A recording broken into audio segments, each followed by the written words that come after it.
sans-papiers. C'est Focus, il est signé Pierre Millet, Guillaume Lechat, reportage entre Brooklyn et Port-au-Prince. Dans les rues de Brooklyn, Ronald est comme chez lui.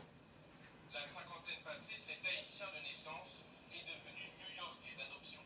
Après que je passe presque 18 ans au Lyon, vous voyez, si je vais en Haïti, bon, on va me considérer par un étranger. Car il pourrait bientôt être forcé de rentrer à Port-au-Prince. Illégal à son arrivée aux États-Unis, il bénéficie depuis 2010 d'un statut très spécial. Et c'est la carte de TPS, c'est le statut temporaire. D'ailleurs, on nous a donné pour nous permettre de travailler après le tremblement de terre. Sauf que depuis, Donald Trump est passé par là. Les 500 000 Haïtiens qui bénéficient du programme aux États-Unis ont jusqu'à juillet 2019 pour légaliser leur statut, où ils seront renvoyés chez eux. Moi, je ne suis pas content. Parce que ils ne sont pas préparés pour le C'est pas pour lui. C'est pour moi, mais vous pouvez mettre dans cette boîte. Oui, Il y a l'autre. Il y a ça.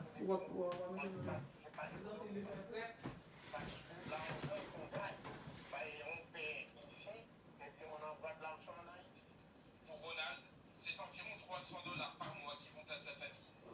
Un sacrifice pour beaucoup font Non, on fait dans ça. ce quartier haïtien.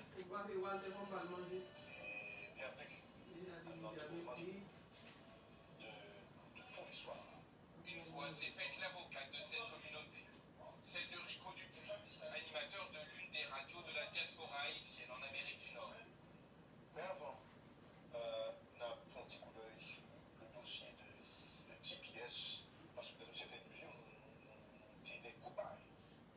Ce retour massif en Haïti lui semble inenvisageable. Allez faire quoi en Haïti? Les gens meurent de faim en Haïti. Et donc dire que Haïti, comment dirais-je, a eu des améliorations, des progrès, des humanitaires, c'est une farce, personne n'y croit. La misère sévit en Haïti, et on ne peut même pas vous décrire ça. Surtout qu'Haïti roule déjà sous l'afflux d'immigrants rapatriés. À 3 heures de vol de New York, tout à l'est du pays, la ville frontière de Belader. Depuis 2 ans, ce port d'entrée vers la République dominicaine vit une crise humanitaire.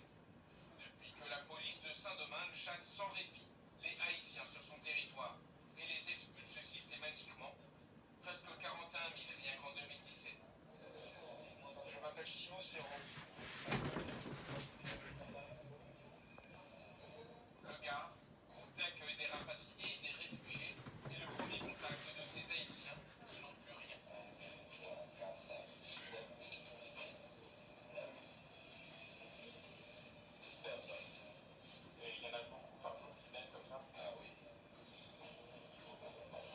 Parfois 40, parfois 45, parfois 50. Chacun raconte alors son histoire. Ils m'ont frappé à la tête, ils m'ont volé 500 pesos, ils ont même volé ma ceinture.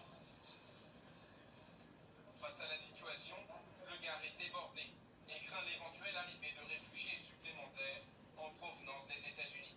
C'est une situation catastrophique. Si déjà, avec ces vagues de l'appartement, on ne peut pas même les accueillir, nos confrères et sœurs du bien, avec les yeux qui vont venir en Afrique.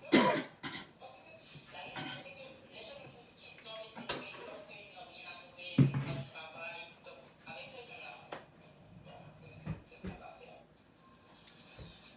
Alors, vous avez dit bonjour? Ce jour-là, Diana Colin rend visite à l'un de ses rapatriés. Avant de Expulsé de faire République dominicaine il y a 2 ans, Lionel Céa, son épouse et leurs 7 enfants vivent dans des conditions misérables. C'est là que nous dormons tous, les parents et les enfants. On a laissé tout le bien en République dominicaine et un long vie en Haïti, dans des conditions très difficiles. Souvent, on n'a même pas à manger, ni même d'eau à boire. Mais manger spaghetti, mais mange. Non, bon, oui. Peut-être de même mettre petit piment sur lui, oui. L'enzyme comme ça. Ah, lui était gandant. Ouais. Le seul choix, c'est de tout acheter. Aucune aide de l'État ou de la ville, juste celle Est-ce que c'est Martin qui l'a avec lui? Oui. Quand on aura toujours la possibilité de vous aider avec les enfants à l'école. Un État absent, des associations dépassées sous la foule des réfugiés. À Port-au-Prince aussi, le Gard est mobilisé. Comment ça va? Peu à peu. Après l'annonce de la fin du TPS, Saint-Pierre-Beaubrun a envoyé un rapport aux États américains et haïtiens. Dans les conditions actuelles, Haïti n'est pas en mesure d'accueillir et de réinsérer sur son territoire les milliers de personnes qui seraient forcées de laisser les États-Unis si le TPS n'est pas renouvelé. C'est au gouvernement de faire cette déclaration, c'est pas à nous, la société civile. Le gouvernement de prendre une position ferme en déclarant à l'État américain que le pays connaît une situation difficile.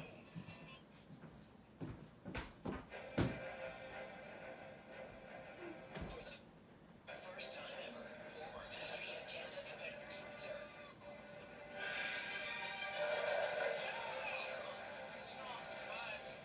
Faster, seasoned, and coming out. I'm not gonna let anybody take that trophy from me. And they're in it to win it. Back to win, baby. Get into the next season of MasterChef Canada Sunday at 9 and 10 now, only on CTV.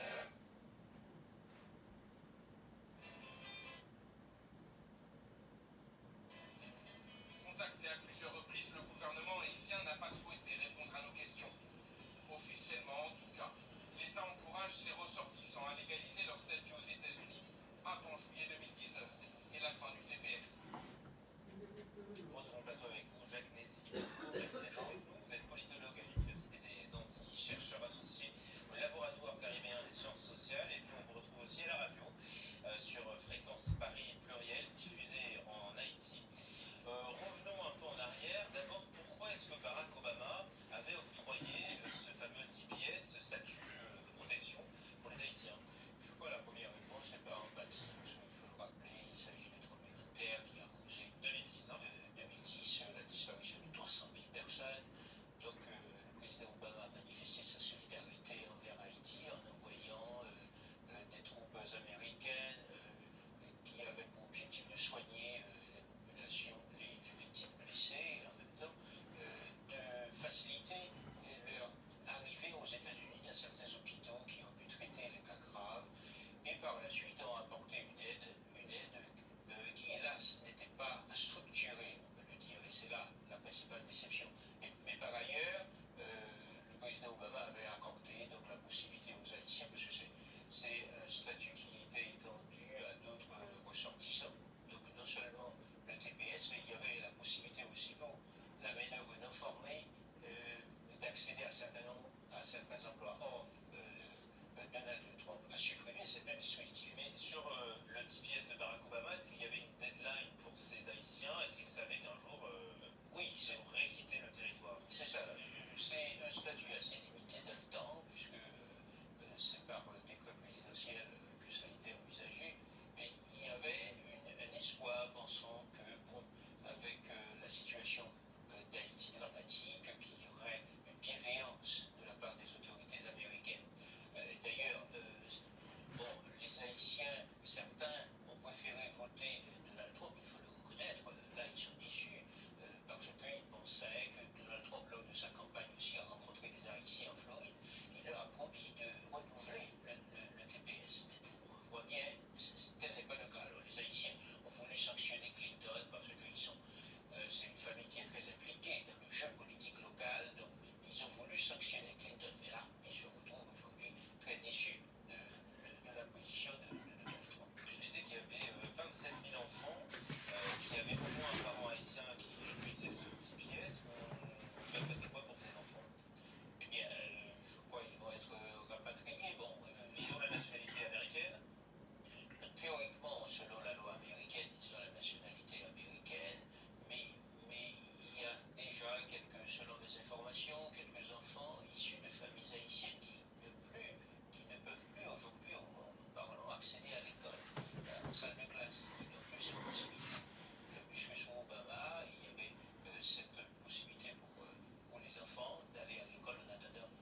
Vous voulez pas un chip?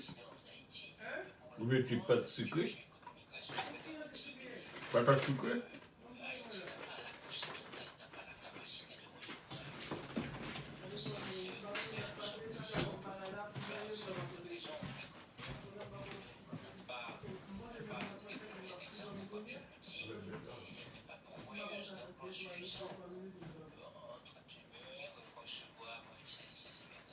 Du coup, est-ce que ces Haïtiens pourraient se tourner vers d'autres pays voisins des États-Unis, le Canada par exemple?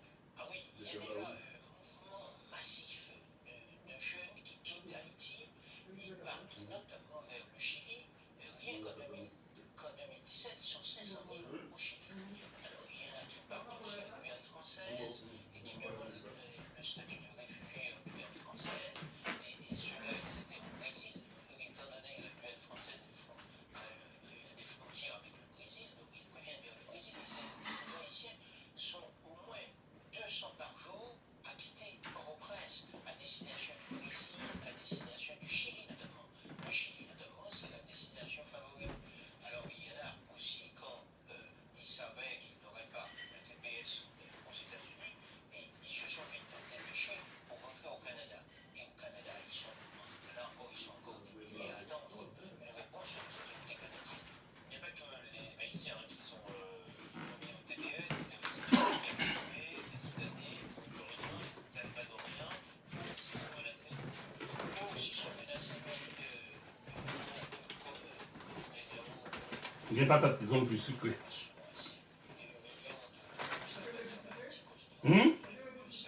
Oui?